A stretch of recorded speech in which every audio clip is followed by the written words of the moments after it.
Hello friends, நம்ம இன்றைக்கி செய்ய போகிறது ரோட் சைட் காளான். இதுக்கு தேவையான பொருள் நான் எடுத்துருக்கிறது 250 கிராம்ஸ் ஆஃப் கோஸ். 250 கிராம்ஸ் கோஸ் எடுத்திருக்கேன்.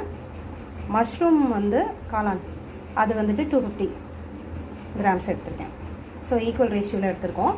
அதுக்கடுத்து இஞ்சி பூண்டு பேஸ்ட் எடுத்திருக்கேன் 1 ஸ்பூனுக்கு. இதுக்கடுத்து 1 கப் மைதா, 1/2 கப் கார்ன்ஃப்ளவர், கொஞ்சம் சில்லி பவுடர், அதுக்கப்புறம் கரம் மசாலா இருந்தால் போடுங்க. அப்படி இல்லைன்னா நம்ம வீட்டில் இருக்கிற நம்ம கலப்புத்தூளில் எல்லா மசாலாஸும் நம்ம ஆட் பண்ணுறோம். அதனால் நம்ம அதையும் ஆட் பண்ணிக்கலாம்.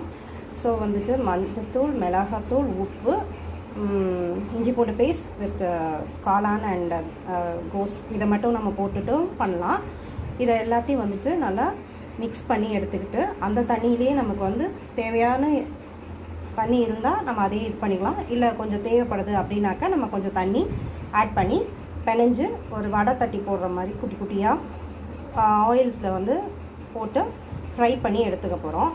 இப்போதைக்கு நான் கோஸும் காளானும் இஞ்சி பூண்டு பேஸ்ட்டும் போட்டிருக்கேன்.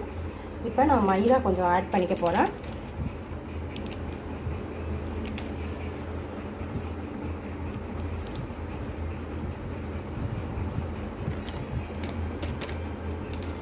மைதா ஆட் பண்ணிட்டேன்.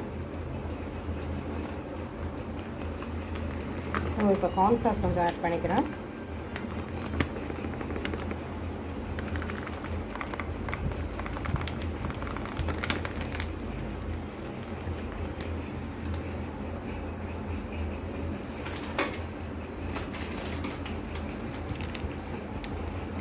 தேவைக்கான மிளகாத்தூள்,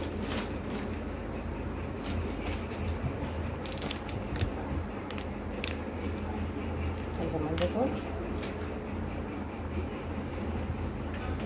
ஸோ இப்போ தேவைக்கான உப்பு. ஸோ எல்லா இன்க்ரீடியன்ஸும் ஆட் பண்ணியாச்சு. இதை மிக்ஸ் பண்ணிவிட்டு நம்ம தண்ணி தேவைப்படுதுன்னா ஆட் பண்ணிக்கலாம். இல்லைன்னா இதே தண்ணி போதும். நான் மிக்ஸ் பண்ணிவிட்டு உங்களுக்கு காட்டுறேன். ஸோ இப்போ பாருங்கள், இருந்த தண்ணி வச்சு அதுலேயே இருந்துச்சு தண்ணி. ஸோ நான் ஆட் பண்ணல. ஸோ மிக்ஸ் பண்ணிட்டேன் இன்க்ரீடியன்ட்ஸ் எல்லாத்தையும் போட்டுட்டு. இப்போ இதை கொஞ்சம் சின்ன சின்ன பால்ஸாக எடுத்து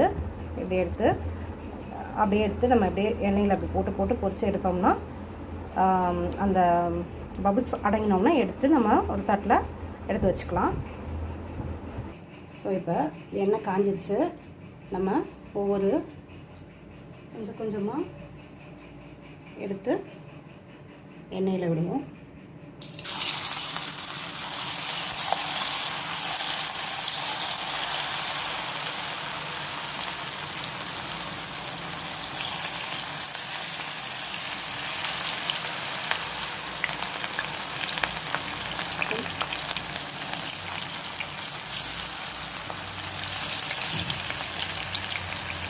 ஸோ இது வேகட்டும்.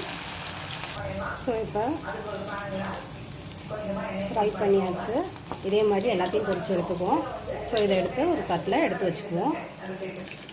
ஸோ இப்போ அதை எடுத்து தனியாக வச்சாச்சு. அடுத்த செட்டு வந்துட்டுருக்கு. இப்படியே எல்லாத்தையும் பொரித்து பிளேட்டில் எடுத்து வச்சுக்குவோம். அடுப்பில் ஒரு கடாயில் எண்ணெய் ஊற்றிட்டு இந்த மாதிரி சாப்பரில் போட்டு ஆனியன் சாப் பண்ணி வச்சுருக்கேன். 2 ஆனியனை நல்லா வதக்கிக்கலாம். இப்போ கடாயில் எண்ணெய் ஊற்றிட்டு வெங்காயத்தை 2 வெங்காயத்தை சாப்பரில் போட்டு சாப் பண்ணிவிட்டு பச்சை மிளகாய் 2 போட்டுட்டு இஞ்சி பூண்டு பேஸ்ட்டு 1 ஸ்பூன் போட்டுட்டு கருவேப்பிலை போட்டுட்டு நல்லா வதக்கிட்டுருக்கோம். இப்போ சாப்பரில் கொஞ்சம் தக்காளியை சாப் பண்ணிவிட்டு அதையும் போட்டுக்கலாம். போட்டு நல்லா வதக்கிக்கலாம். ஸோ இப்போ தக்காளி நல்லா வதங்கினதுக்கப்புறம் ஒரு பிஞ்ச் ஒரு 1/4 டீஸ்பூன் மஞ்சத்தூள் போட்டு. ஸோ மஞ்சத்தூள் ஆட் பண்ணதுக்கப்புறம் நம்ம குழம்புத்தூள் வச்சுருக்கோம் தனியாக எல்லாம் மிக்ஸ் பண்ணி இருக்கிறது. அதை போட்டு கரம் மசாலா தூள் போட்டுட்டு அதுக்கப்புறம் மிளகாத்தூள் போட்டு எல்லாத்தையும் கிண்டி பச்சை வாசனை போகிற வரைக்கும் நல்லா வதக்கிக்கோங்க. வதக்கினதுக்கப்புறம் ஸோ அந்த வெங்காயம் தக்காளி எல்லாம் வதங்கிட்டு இருக்கும் போது நல்லா வதங்கினதுக்கப்புறம் 1 tablespoon of corn flour with 1 glass of water. அதை நல்லா மிக்ஸ் பண்ணிவிட்டு அதில் கரைச்சி ஊற்றணும். ஸோ இப்போ வந்து வெங்காயம் தக்காளி மசாலாலாம் பச்சை வாடை போனோடனே நம்ம இப்போ கலக்கி வச்சுருக்க கார்ன்ஃப்ளவர் தண்ணியை அதில் ஊற்றிக்கிட்டு வேக வச்சுருக்க கார்னையும் கோஸையும் எடுத்து அதில் கொட்டி உளுத்து கிண்டினோன்னே ரெடி ஆகிடும். ஃபஸ்ட்டு நல்லா கிண்டிடுங்க.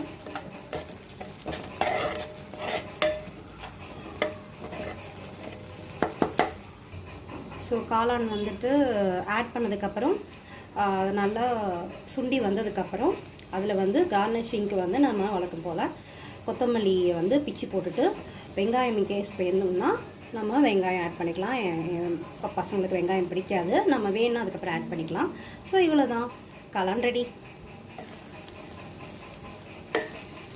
சூப்பராக ரோட் சைட் காளான் வீட்டிலே செஞ்சாச்சு. ட்ரை பண்ணி பார்த்துட்டு என்னோடய சேனலை சப்ஸ்கிரைப் பண்ணுங்கள். மறக்காமல் பெல் பட்டனை ப்ரெஸ் பண்ணுங்கள். ஆளுங்கிறத கிளிக் பண்ணுங்கள். தேங்க்ஸ் ஃபார் வாட்சிங் மை வீடியோ. ஸோ ஒரு பிளேட்டில் வந்து நான் வந்து காளான் போட்டுட்டு அதில் வந்து வெங்காயம் போட்டு உங்களுக்கு காட்டியிருக்கேன்.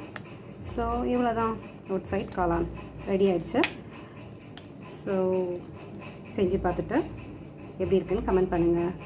தேங்க்ஸ் ஃபார் வாட்சிங். சப்ஸ்கிரைப் பண்ணுங்கள், லைக் பண்ணுங்கள், ஷேர் பண்ணுங்கள், கமெண்ட் பண்ணுங்கள்.